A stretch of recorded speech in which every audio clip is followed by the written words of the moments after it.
I really only saw one movie in theaters this past year. Is that it? Was it really just the one? Yeah, it really was just the one.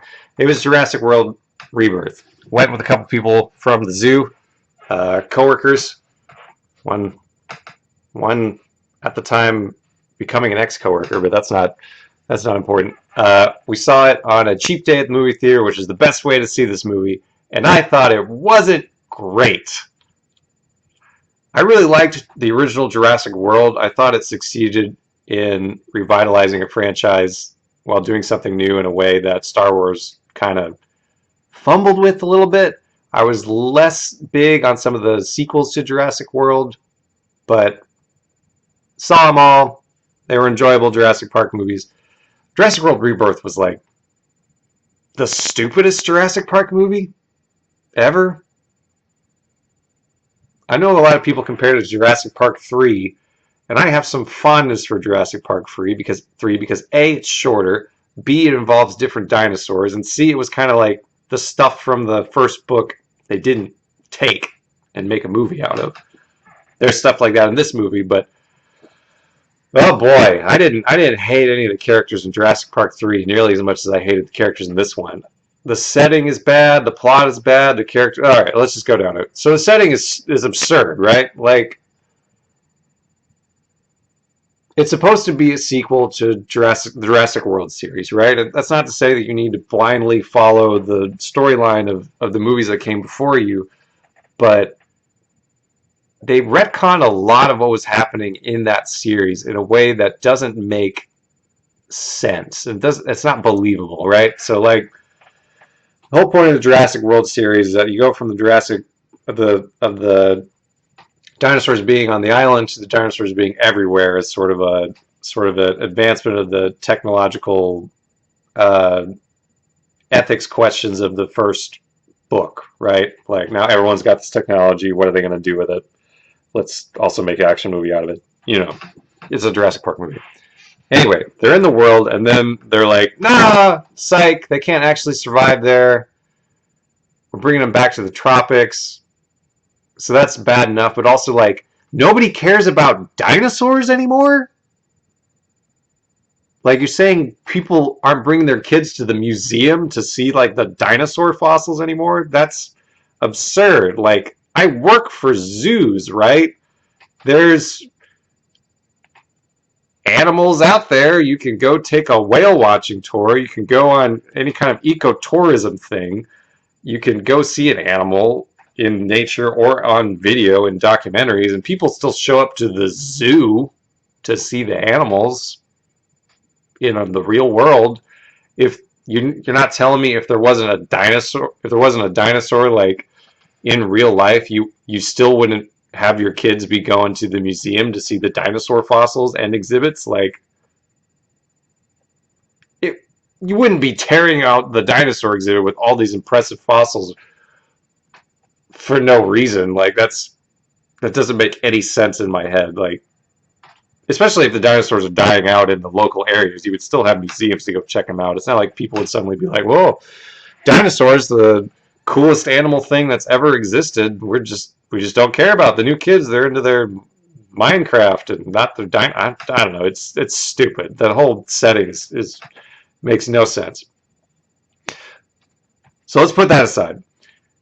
The characters, like, there's kind of two storylines going on that intersect with each other in the plot. You got the family with the dad and his kid, his daughter that's about to go away to college, and the annoying boyfriend and the younger kid. And I was way more invested in them than I was the mercenaries, right?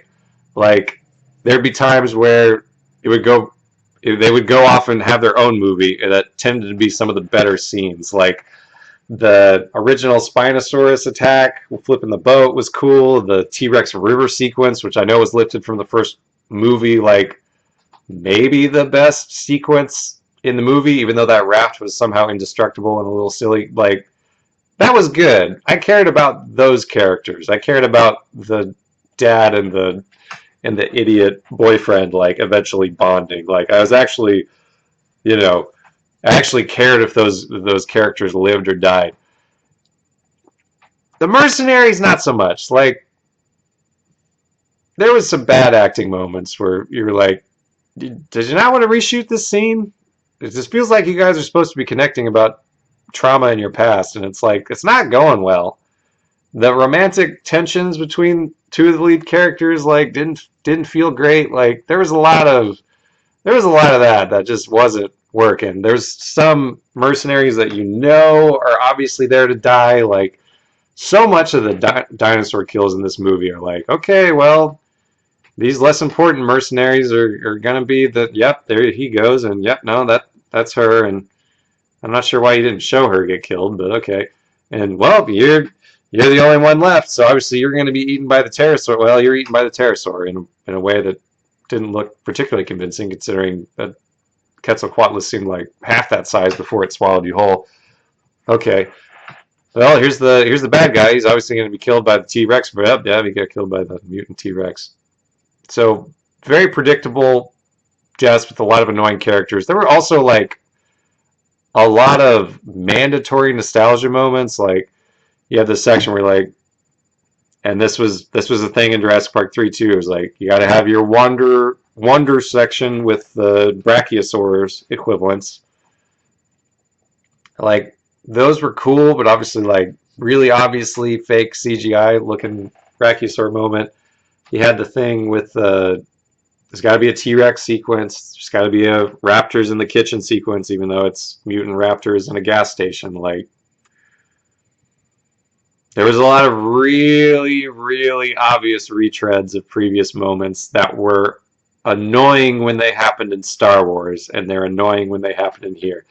I didn't even get to how the park fell apart. Like, I'm sorry. I know the whole point of this series is that people use technology in irresponsible ways. But the kaiju dinosaur got let out and the entire island, like, messed up because somebody was eating a Snickers and it got caught in a ventilation thing, and the entire security apparatus of the island fell apart. Like, I wasn't kidding when I said this one was the stupidest Jurassic Park movie, and that was a very early indication that it would be the stupidest Jurassic Park movie. Holy crap. One more complaint. Why do the dinosaurs look so much worse? Like, the Spinosauruses look worse than the last time you saw them. And I know there's been a lot more there's been a lot more research in what Spinosauruses look like, but not a fan. They looked kind of dumb. Why are they hanging out with the Mosasaurus? Oh, it's like they're working together, and like, what do they need to work together for? It's a freaking Mosasaurus. Are the Spinosauruses really helping that thing in the water? No. Why did the Quetzalcoatlus look worse than the last movie? I imagine there's been less research and discovery with the Quetzalcoatlus between the last Jurassic World movie and this one. Why does this one look like butt? Yeah, man, I didn't like it. It did well enough, especially overseas, that it was the sixth highest grossing movie of the year, and obviously it keeps the merch train rolling. But it did not give me a lot of hope for the future of this franchise. I know the original screenwriter came back and wrote this, but like he shouldn't have. Like he had some really bad ideas about what to do with another movie. Like it was, like I said, a lot of the characters were very unlikable. You you did a whole bunch of like stuff that didn't make a whole lot of sense with where the last movie was going. Like they need to wait for better ideas, preferably from new people. Like they need to wait and figure out some new dinosaurs, some new action sequences, just some new stuff, because this one was not very good.